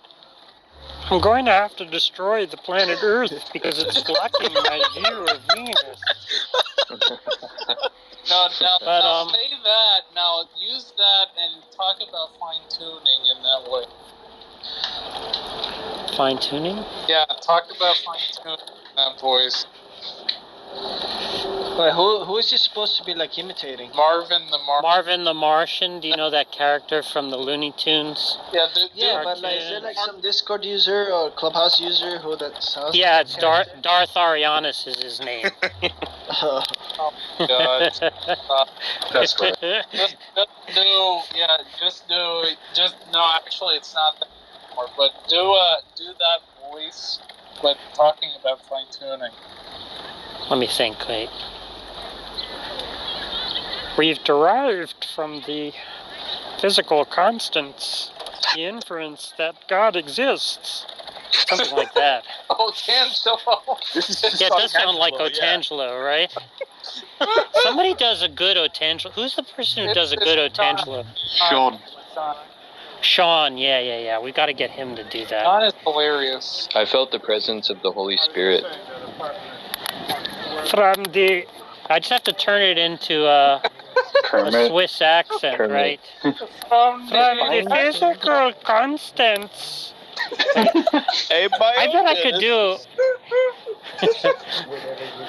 I bet I could do Otangelo. I would just have to study it. Just say, nothing cannot have causal power. You sprinkle in a little Jordan Peterson, a little maybe Yoda, Yeah, that's right. Kermit, Marcel, because Yoda has Fine-tuning argument gets us to God. Maybe a little bit Grammy somehow. From the physical constants. Yeah, I gotta hear him. Well, can you do Elias? That was just hilarious. Buffer gates.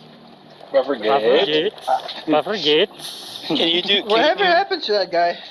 Nothing. He's still around, I think. He's still doing rooms. Can you do Daddy? For some reason, those people really piss me off. No, they've been a little bit less combative lately. Last time I interacted with them, they seemed like more, like less combative and more sort of friendly. Can anybody do a Daddy Smoke impression? Yeah, you just did one right now. You sound just like him. I've never heard him speak, so I'd have to. Jack, doesn't he sound exactly like Daddy Smoke? Somewhat. Can someone do a Billy impression? I'm not gay.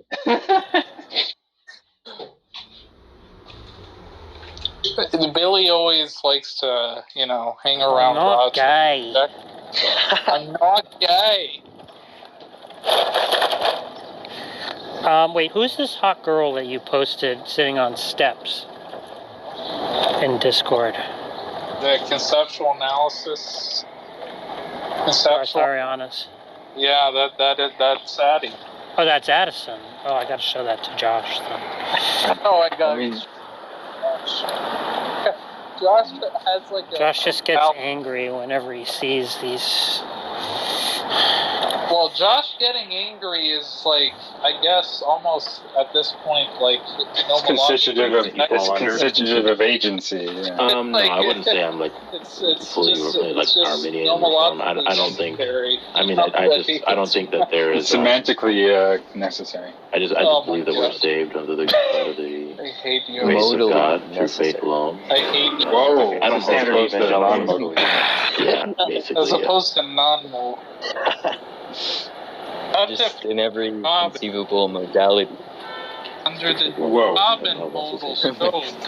In all possible modalities. J. Robin, a possible. Shit. Yeah, I did the atheism for you. Actually, there's this debate where. You said what? I would be glad to defend atheism for you. Oh, let's do it. Sure, premise one, if it seems to me that God doesn't exist, then in the absence of defeaters, namely good arguments for theism, then I'm justified in believing that God doesn't exist. Premise two, there is an absence of defeaters, ergo, I'm justified in believing that God doesn't exist. There you go. I was like, how proficient as he is. How do I not think of this? Gosh. Not know the answer. One way. All he has to do is check. There you go. Look, it took a Christian to defend the atheist. One way, please. He may not be omniscient himself, but he knows someone who is. So now would it make you fall under? No, I wouldn't say I'm like this a real like Arminian reform. I don't think. I don't think that there is. I just believe that we're saved under the grace of God. Draper. Okay. I don't standard like evangelicalism. Yeah. Yeah, basically, yeah. Paul Draper is a terrible philosopher.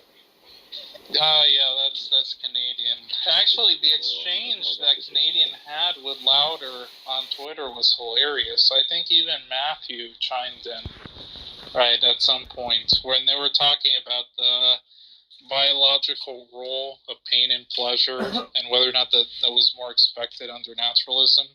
And I guess Canadian was like, yeah, I'm sorry that offended you, but when we look at the data, teleology is more expected under theism, actually. So I don't know what Reaper is saying when he says, I don't know, I can't do a Canadian voice. But and then Louder responds, "Did you read the article at all?" Jack, I need to show you that entire thread.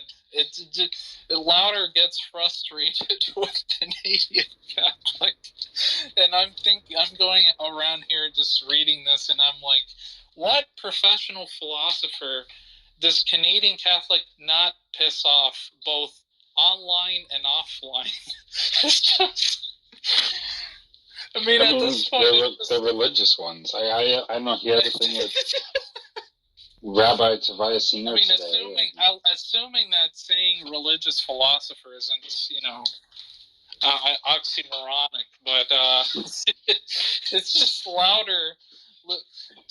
I guess Robert Price too, because he's not religious. But the ones that focus on religion and that sort of stuff, he seems to be fine with that. Yeah, you and Canadian are, more reasons not to try Jesus Christ. Canada is amazing, first of all. Yeah, I never said it was. Second of all, by amazing, Canadian. terrible. You guys aren't amazing. Whoa, hang on a second. Oh my God. Canadian Catholic is a blessing upon this nation.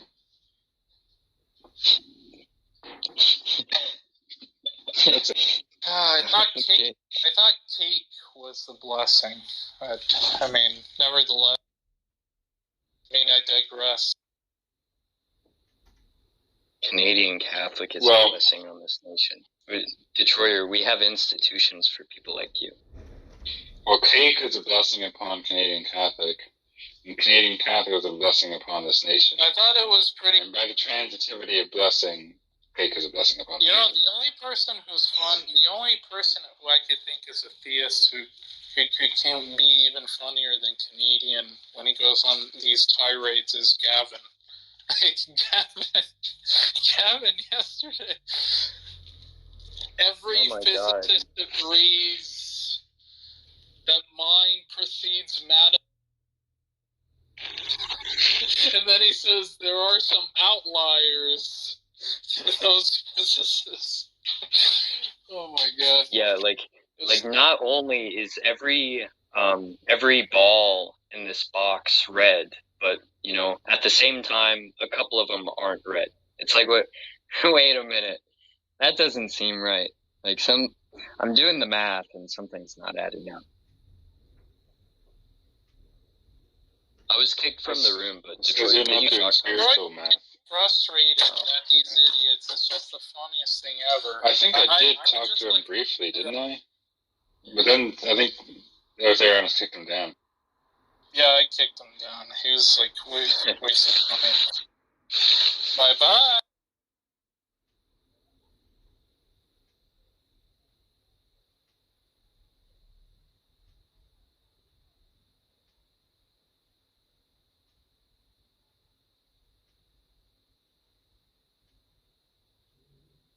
If someone screamed at Detroiter, that would also be hilarious.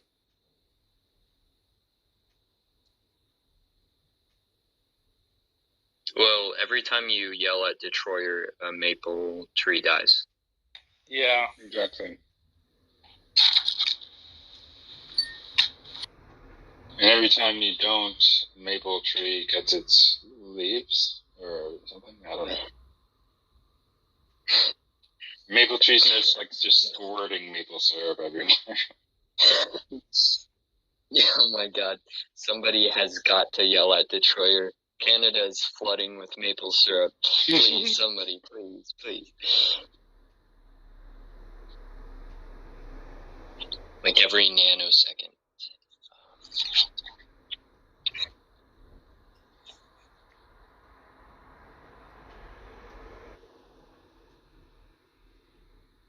Speaking of squirting everywhere, I see Socrates is in the audience.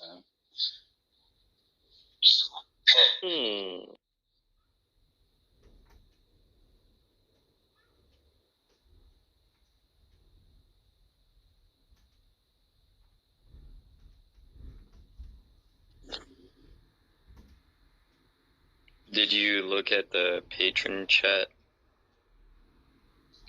Yeah, I did.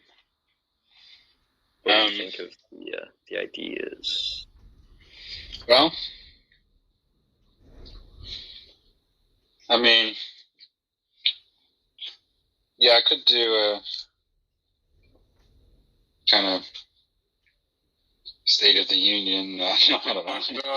Whatever you're thinking right there. So I was gonna maybe do a Q&A when we get to 2K subs, maybe. That'll like be cool. Sort of the thing that KMB does, where he collects questions and then just makes a video and answering.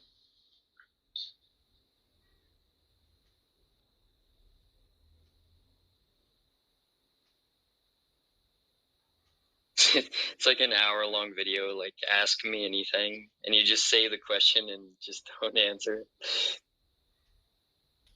That's a really cool question. Just awesome. Thanks so much. Okay, next we have... What are your hobbies? Very cool. Next. Hobbies. What are hobbies? Think hobbies. What are hobbies really? Are understand. Wait. I have a perfect. Let me just say something quick. Wait. What is? Oh no.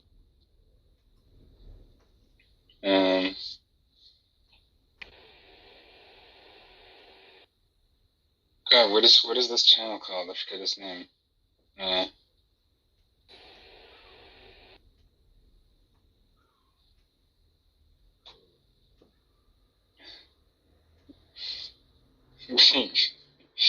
can't I remember this? This is your fault. God damn it. It's my fault.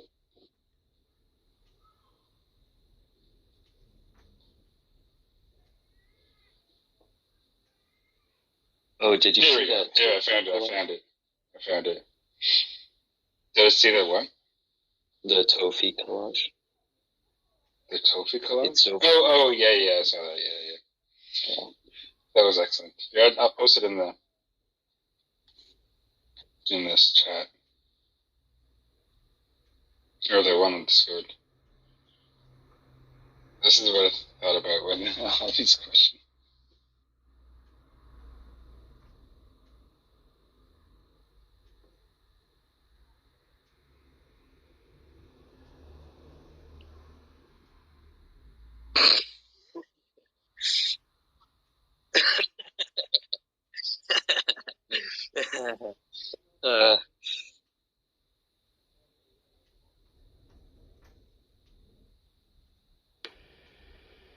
Friction, I had a question for you.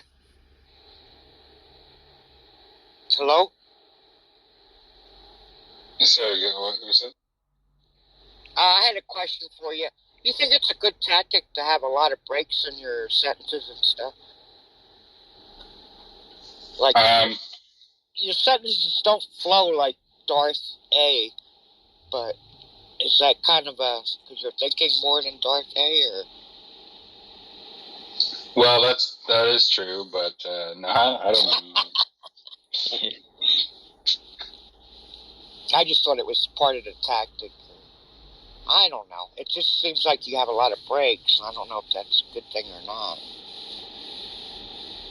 Like in your sentence, like between words.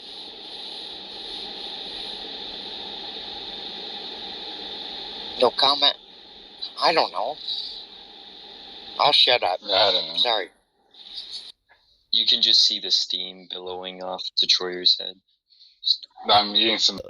I have to go in about 2 or 3 minutes, but I laid out a proposition of omniscience.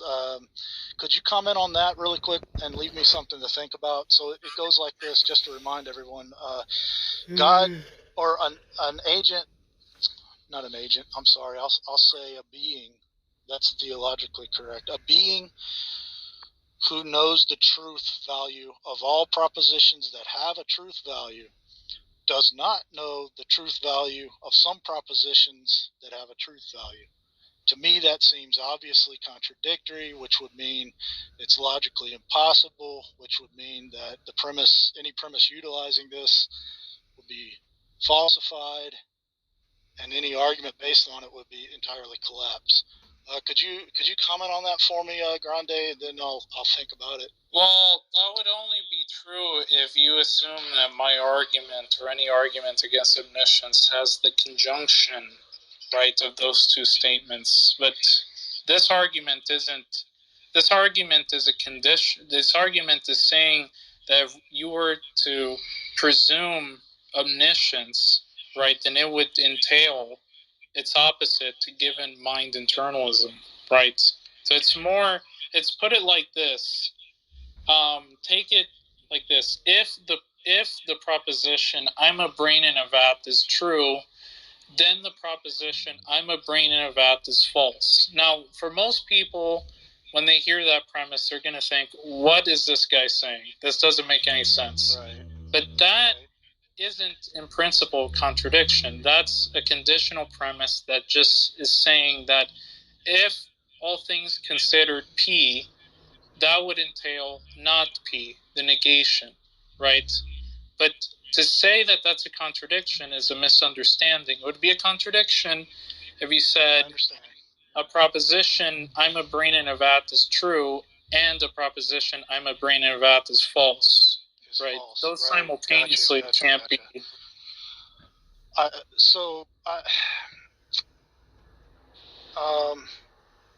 But the proposition as I laid it out, a being who knows the truth value of all propositions that have a truth value does not know the truth value of some propositions that have a truth value.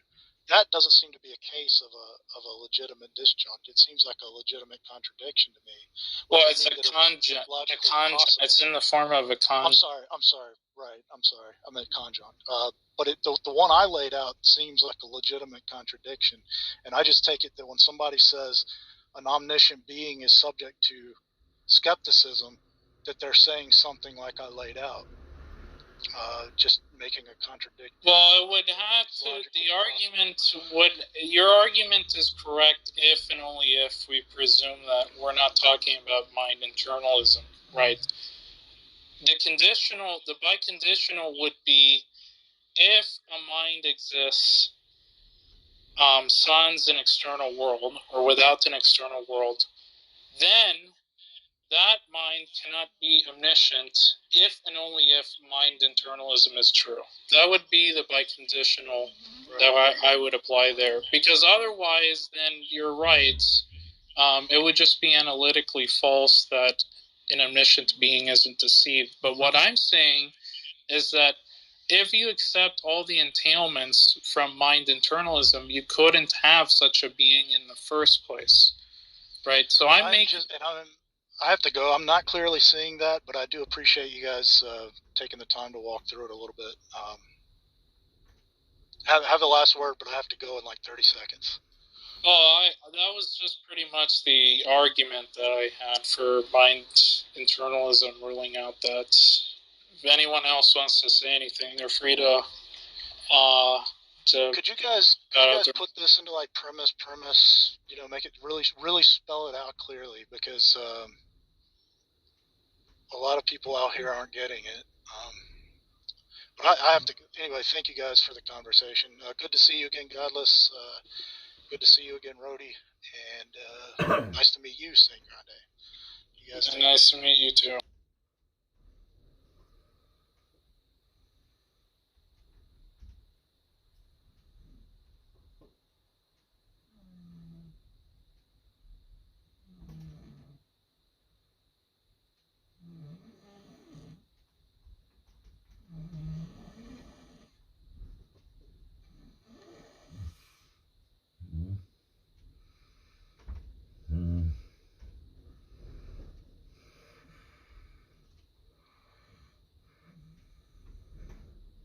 Daniel.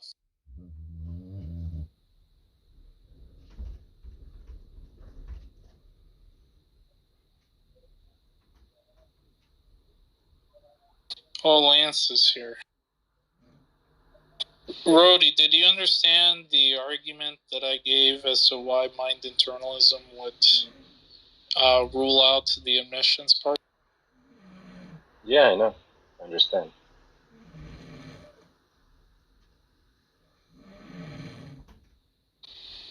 Grande, do you believe in the noumena? If so, how can you be other than an agnostic? What? What? Agnostic about God? Well, I'm an atheist because I don't think what's meant by God, what people present to be a God, like this type of Anselmian type being, is coherent. I think it's incoherent. Whether or not they could be agnostic about other things, like, whether or not the external world exists, I would be an agnostic in those domains. In fact, I'm becoming much more and more sympathetic to idealism, metaphysical idealism. Wait, metaphysical idealism? That doesn't respond to the question. What? If I believe in the noumena, how can I be anything other than an agnostic? I don't see why I couldn't be anything other than an agnostic.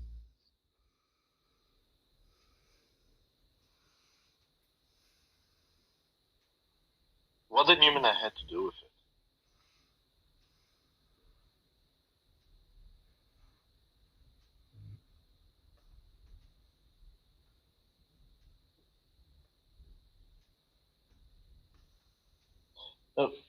Adam, Maybe just explain. Maybe I need to think about it, but is he saying that if I believe in a realm that's inherently unknowable, where things exist in themselves, that I wouldn't have any, let's say, reason or any justified true belief as to how I know God doesn't exist in some unknowable realm as a thing in of itself? And so if that's true, how do I know that God, what people mean by God isn't just trying to pick out some reference of some unknowable being, right? Is that the idea?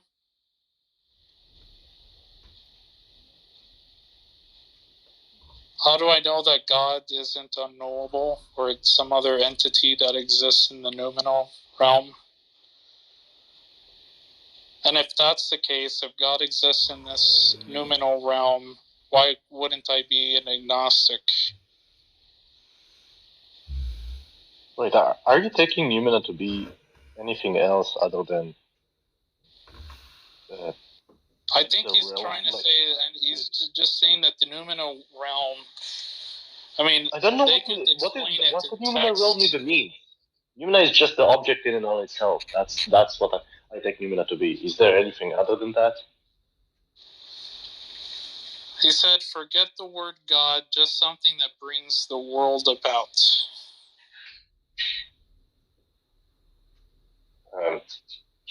That will be weird to say. Well, it depends on what he means by world. If he means by world, like the causal world or the universe, that's another topic. But if he talks about the world, like the the maximally consistent set of facts, I have no idea how does that can be how it can be explained.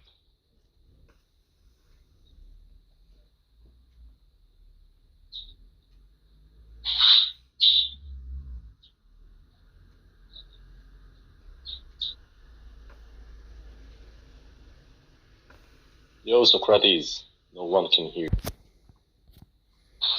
you guys see the link? Back channeled quite a few of you of Matt Slick's response to the Cartesian scenario argument. I think that was prompted by Rhodey. I think he wrote that in response to the discussion he had with Rhodey. From yesterday. Yeah. He uses the same stupid bad obsession 3 times.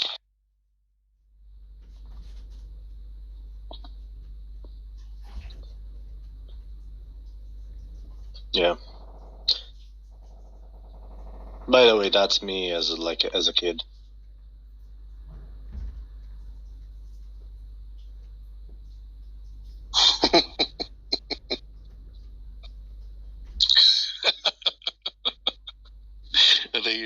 Are they your sisters?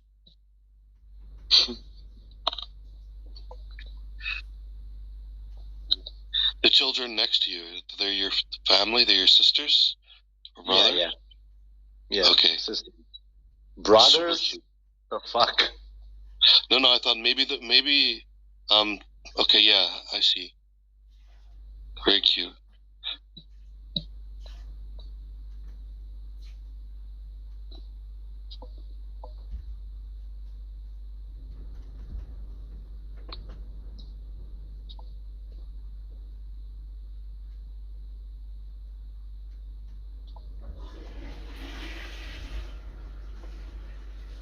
Ed, what's going on with you? Oh, you vanished. Ed, are you with us? Yeah, What's going on with you, man? a lot of medical crap. I'm getting old. I have to go get my heart checked again.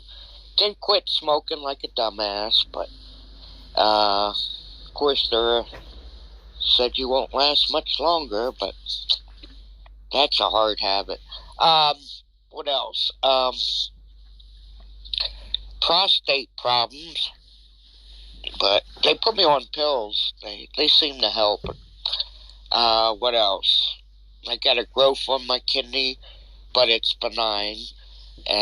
Little spots in my lungs, but I'm still happy. Well, you didn't quit the cigs, did you? What do you smoke, Reds? Yeah, they're like $7, so I kind of switch around, get the cheaper ones. Pyramids. I don't know if you heard of them, but yeah. But I think they're $7.20, about $7.30 out here, but back east they got to be 10, right, Daniel? Yeah, I think it's more like $8 or something. Oh, okay. So ours went up really fast. Yeah. You know what's good if you can find they're called Mavericks. Yeah, we got them, but they have. I don't know if you heard of Senecas. I don't think they're out there, but they're like $3.88, and they're not too bad. $3.88. Are they cigars though? No, they're regular cigarettes. Okay. They're kind of like